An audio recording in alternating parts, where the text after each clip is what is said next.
बिस्मिल्लाहिर्रहमानिर्रहीम अल्लाहुम्मा सल्ली अला मुहम्मद व आले मुहम्मद। जनाब अली आज रजब भट्ट जो है वो अदालत में पेश होते हैं, जहां उन पर फ़र्द जुर्म आयद होनी थी। रेप केस में मुद्दईया मुकदमा जिनके साथ ज़्यादती हुई वो भी और उनके वकील भी अदालत में मौजूद थे। वहाँ पे क्या हुआ, क्या ये फ़र्द जुर्म आयद हुई या नहीं, क्या 376 के मुलजिम हैं रजब भट्ट और उनके 3 दोस्त या नहीं, क्या जो वक़ुआ बताया जा रहा है वो बिल्कुल दुरुस्त है या झूठा है, क्या पुलिस ने सच्ची FIR की है या झूठी की है, क्या आज रजब भट्ट की ज़मानत खारिज हुई या नहीं हुई, क्या रजब भट्ट की गिरफ्तारी के अहकाम दिए गए या नहीं दिए गए, क्या इस केस में शवाहिद और सबूत जो है वो सामने आ सके या नहीं, क्या इस केस में फ्रांसिक की जो टीमें हैं वो क्या कहती हैं, उनकी रिपोर्ट सामने आ सकी या नहीं, क्या इस केस में रजब भट्ट का जो तफसीली बयान है वो रिकॉर्ड हो सका या नहीं, क्या इस केस को महज एक टेस्टिमोनियल केस समझा जाए अदालत के लिए, क्या ये केस अगर झूठा साबित होता है तो जो मुद्दईया मुकदमा है वो झूठे केस के इल्ज़ाम में जेल जाएंगी या नहीं, क्या इस केस को जो है रजब भट्ट की तरफ से एक स्टंट समझा जाए, क्या 1 साल गुजरने के बावजूद भी पंजाब पुलिस की जो तफ्तीशी टीम है वो इस सारे मामले की तह तक पहुंच सकी है या नहीं। ये वो सारे सवालात हैं जो इस सारे केस से जुड़े हुए हैं। आज जब रजब भट्ट अदालत में पहुंचे तो अपने वीगो ब्लैक डॉले पे थे और वही उन्होंने अपनी स्पेसिफिक जो उनकी कैप है वो पहनी हुई थी और सलमान खान स्टाइल में उनकी एंट्री थी। जैसे ही वो डाले से उतरे तो पुलिस के जो अहलकार हैं उन्होंने उन्हें अपने घेरे में ले लिया। उसके बाद फिर एक तमाशाइयों का भी जम्मे गफ़ीर था, उनके मद्दाहीन का एक जम्मे गफ़ीर था, मीडिया का जम्मे गफ़ीर था। इस मौके पर जब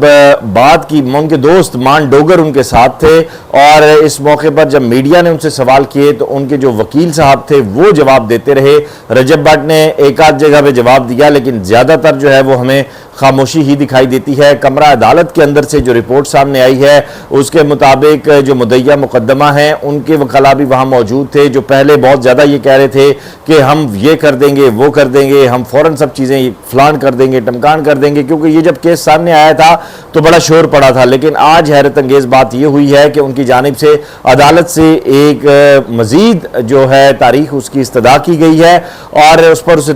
जो गालिबन तारीख दी भी गई है। और अब उसमें मामला ये है कि अगर ये तारीख वाला मामला ना होता तो फ़र्द जुर्म आयद होती, और फ़र्द जुर्म आयद होने से पहले भी चंद चीज़ें ज़रूरी थीं। वो ये कि क्या पुलिस की इन्वेस्टिगेशन मुकम्मल हो चुकी है, क्या वाकई ही जो है वो मुजरिम करार पाए हैं पुलिस तफ्तीश में रजब भट्ट और उनके 3 दोस्त, क्या वाकई वो 376 के मुलजिम हैं, उन्होंने ये कभी और घिनौना फेल किया है, एक नाजायज़ ताल्लुक बनाया है, क्या जो है पुलिस की तफ्तीश ने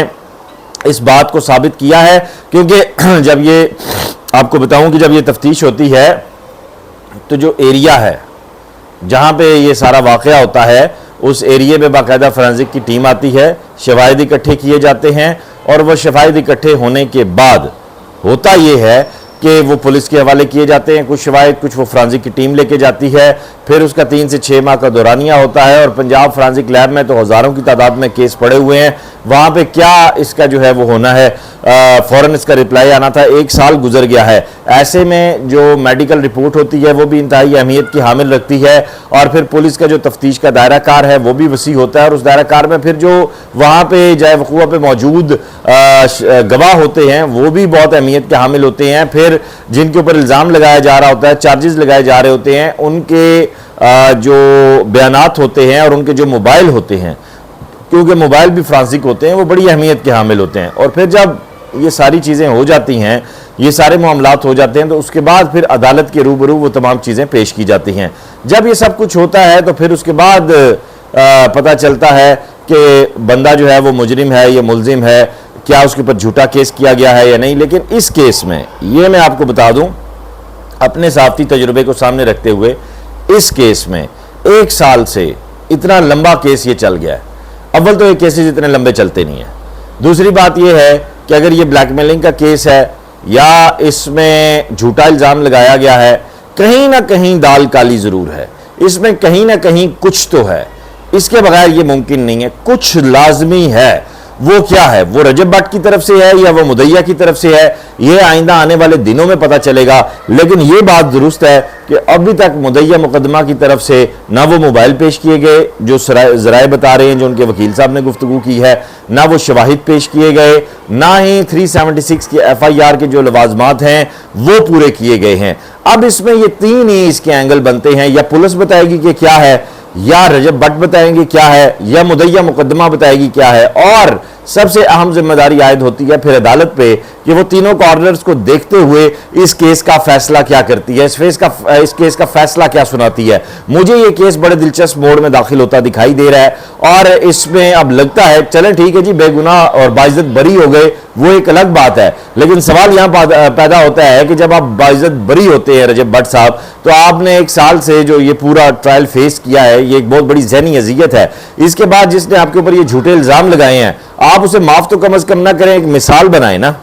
एक बार मिसाल जरूर बनाएं, ताकि ये झूठे मुद्दई हैं ये अपने इबरतनाक अंजाम को पहुंचे। और फिर जो इदारों में बैठी हुई काली भेड़े हैं जो ऐसे लोगों को सामने ले आती हैं, उनकी भी हिम्मत ना हो सके इनको साथ लेके चलने की। मैं देखता हूं कि आइंदा आने वाले दिनों में ये केस इंतहाई दिलचस्प और फिक्र अंगेज मोड़ इख्तियार कर रहा है। अल्लाह करे कि जो भी हो वो बेहतर और अच्छे के लिए हो, इस सोसाइटी में से इंतशार खत्म हो। इस वीडियो लिंक को ज़्यादा से ज़्यादा शेयर कीजिएगा, अपना ख्याल रखिएगा। पाकिस्तान जिंदाबाद।